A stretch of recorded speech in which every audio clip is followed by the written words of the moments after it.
Hey guys, what's going on? Megan here. All right, what does your hand grip strength says about your testosterone levels? Please get caught up on all my videos that go over the studies that show how hand grip strength is one of the best predictors of net androgen status, which is obviously more important than testosterone, right? Please watch those videos, else you're gonna have too many questions that I already answered. But long story short, one of the best predictors of your testosterone is your hand grip strength, right? And again, it measures not just testosterone levels, but net androgen status. So that's the ratio of your androgens to your anti-androgens, blah, blah, blah. My OG stuff's probably tired of hearing this, but I got to keep repeating it because I still get misquoted, okay? So here on the left side, even though I put different ranges of testosterone levels, right? This is just a proxy for net androgen status. This is assuming that, for example, like 600 to 800 nanogram per deciliter, this is assuming that you have normal net androgen status, meaning your cortisol levels are fine, your estradiol levels are fine, your prolactin, your SHBG, your free T, free DHT, total DHT. It's assuming that everything is fine. If not, that will quickly change. For example, let's say you have 600 to 800 nanogram per deciliter total T, but your cortisol is sky high or your adrenaline is low, then even though you have this level on paper in the blood, your net androgen status is going to be equal to somebody who's probably down here. Okay, so hopefully that clears out all the confusion. So for the sake of this video, we're going to assume that everything else that impacts your NAS is equal. All right.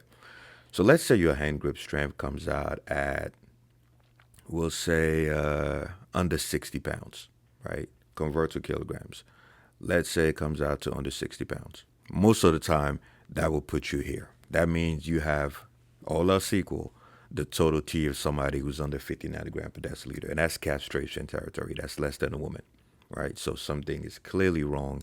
You got to address the root cause, right? Usually something's wrong with your diet, your stress management, or your training, right? So definitely address this. No man should be under 60 pounds. Again, also this is assuming obviously that you have average height, average weight, right? Because obviously if you weigh 400 pounds and you 6'4", that changes everything, right? So all this is assuming you're an average guy, right? Your standard you're not too heavy relative to the to the average man in terms of standard deviation.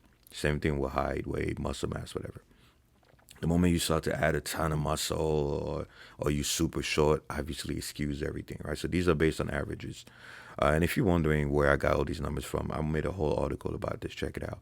This one, these numbers here are going to be slightly different than the one in the article simply because I'm narrowing down the ranges.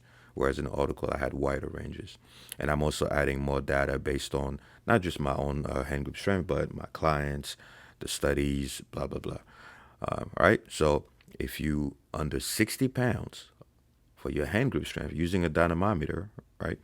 Something's wrong. You have the total T, give or take, of someone who's under 50. That's bad. Next, let's say, actually, wait, I used the wrong guy. This should be Smigo, because Smigo's at the complete bottom.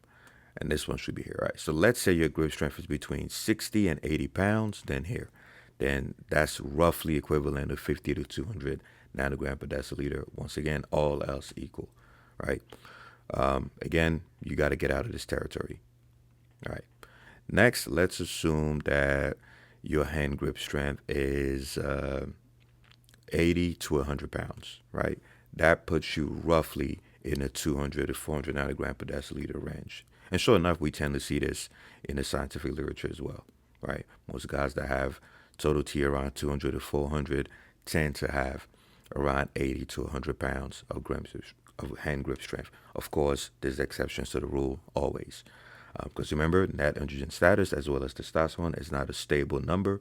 It is always fluctuating.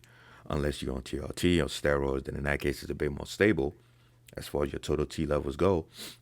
But even your net androgen status is still going to fluctuate because, that doesn't account for cortisol signaling and blah, blah, blah, and of course genetics, blah, blah, blah. All right, next, let's assume that your hand grip strength is around 100 to 120 pounds. That puts you in DC tier, right? So around 400 to 600 nanogram per deciliter.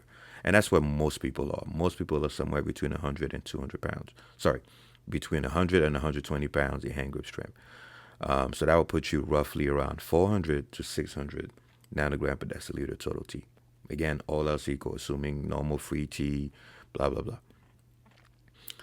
Next, let's say you are between 120 to 140 pounds hand grip strength. That puts you somewhere around 600 to 800 nanogram per deciliter total T, right? So if your hand grip strength is around 120 to 140 pounds, most of the time you're between 600 and 800. Sometimes you'll be down here as well. Again, that's where things get, that's where the variance tends to be very high, right? At least based on my research. Because some people are down here while having that number, or someone's here. But again, all else equal, you should be somewhere here, right? Now, let's say your hand grip strength is between 140 to 160. Now, again, this one is very, very tricky because there's a lot of skew in the data, right? So you'll be between here and here, right? I see a lot of variations when people score between 140 and 160, right? Some end up here and some end up here. But for the sake of simplicity, I'm going to put it up here, right? Between 800 to 1,000 nanogram per deciliter. But like I said, there's a lot of variance where some people end up down here. All right. Next, let's say your hand grip strength is between 160 to 180 pounds, right? Which is very high. That usually pushes you somewhere here, right? It usually pushes you somewhere here. And again, with some rare exceptions, I've seen some people up here. But usually 160 to 180 pounds, you're also going to be here, right? Very rarely you're going to be down here with that kind of grip strength. So 160 to 180 here, and obviously if you mess up your Net Androgen status, it's going to push you back down. Next, let's say you're between 180 to 200 pounds. That was my max. I never went above that. That puts you here, right? So if your hand grip strength is between 180 to 200 pounds, it usually corresponds to a total T of 1,000 to 1,200 nanogram per deciliter. Or the other way to state this says you would need roughly 1,000 to 1,200 nanogram per deciliter to produce that kind of hand grip strength. Again, this is assuming all else equal. And keep in mind, guys, this is assuming that you don't even train your grip strength, right? Yes, even without training your grip strength will go up as your net androgen status goes up. Ton of research on this, and you could also test it yourself. You can do anything that increases your your net androgen status, and within seconds, if not minutes, your hand grip strength will go up. You could also do the opposite. You could do something that crushes your T levels, test your hand grip strength, is going to go down by 10 or 20 pounds, sometimes even 30 pounds, within seconds to minutes. You're going to tell me that your muscle mass changed in seconds to minutes? Of course not. And of course, we know the mechanisms, we know the pathways that impact that, and blah, blah, blah. So next, we have, let's say your hand grip strength is between 200 to 220 pounds. That's where shit starts to get crazy, right? So between 200 to 220 pounds. That puts you here. That usually corresponds to a total T of 1,200 to 1,400 nanogram per deciliter. Again, all else equal. That is extremely hard to achieve. Usually you're going to get some of the highest T guys up there, right? You're going to get arm wrestlers up there because obviously they train their grip strength on top of having high net androgen status.